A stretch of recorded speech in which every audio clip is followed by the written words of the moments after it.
Let me show you how to remove acne from your picture in just 1 minute. Open Photoshop Beta and upload your picture. Now click this quick mask mode icon.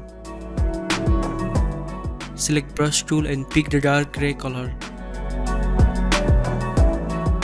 After that, make brush hardness 100% and start painting over all the acne or other skin defects that you want to remove.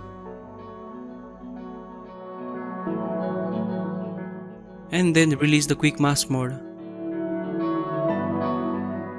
Invert the selection using this icon.